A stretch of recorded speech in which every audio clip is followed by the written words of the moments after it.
Hello and welcome to Mexico City, guys. We are at the downtown of Mexico City. We are in front of the Aztec ruins, and today we're gonna walk through the ancient Tacuba Street. That is the oldest street that we have in Latin America that is still used. Okay, so we're gonna see this evolution of Mexico. We're gonna see the history of the Aztecs, and we're gonna finish at the 20th century with some palaces, museums that are very important and iconic in the city. Okay, guys, the first place that I would like to show you is the Templo Mayor. Maybe you've seen it in other videos, but guys, how could you get tired of this? You know, I cannot. I come here 2 or 3 times a week, and yes, it's still very impressive. This has been here for 700 years. The Aztecs were building all this with stones from the area, volcanic stone, the stone, that is a very porous stone, and everything was built on top of the lake. Okay, in this map, you're gonna get to see the street that were connecting the island of Mexico Tenochtitlan with the mainland. One of those streets was Tacuba Street.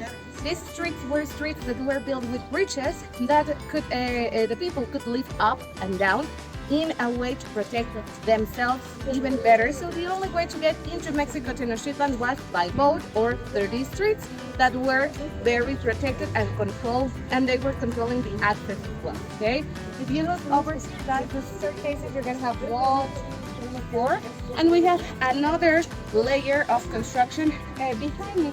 This street, these staircases were the layers of construction of this temple. Okay, that the Aztec guys, if we think about the Aztecs and we compare them to other cultures, they were not here for a long period of time. They were here for 200 years, but they were so important because they were the ones that were defeated by the Spanish. Okay, and from that merge is that the Mexican country is nowadays what it is. Entonces, this is the Zompantli. That is one of the last findings. Okay, this is a tower with skulls. Okay, skulls from people that were captured. No, here you can see how tall it was. 4.7 meters. That's around 13 feet, guys. Okay, and over here you can see these skulls. To whom these skulls belong? They were belonging to people that were captured, prisoners, no? And this was a way to control the other culture, no? If you come into a city, you don't want to mess with the people that are capturing other people and having them in the middle of the city.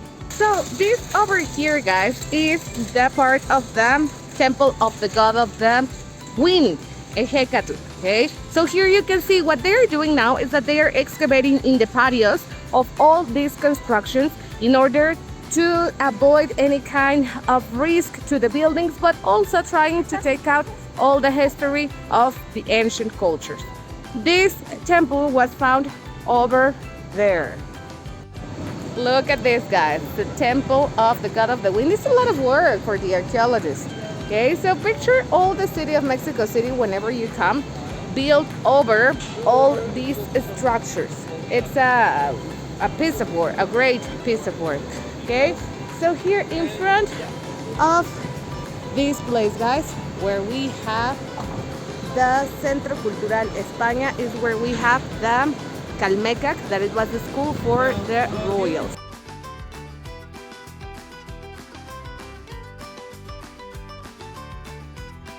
So the Tacuba Street, guys, remember that it's a street that's going to take you out of Mexico's Tenochtitlan as it used to look at today. Here, this area, I like it a lot because it's like a spot that takes you to a city in Spain. It could be any city in Spain. And Mexico City is very famous, and we call it the city of the palaces.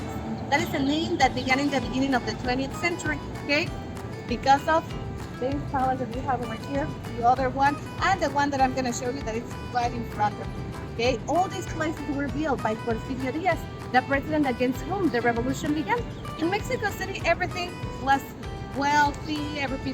All the people were bringing all the architecture or fashion from Europe, but outside of the city, people were starving, and that was one of the reasons why the revolution began.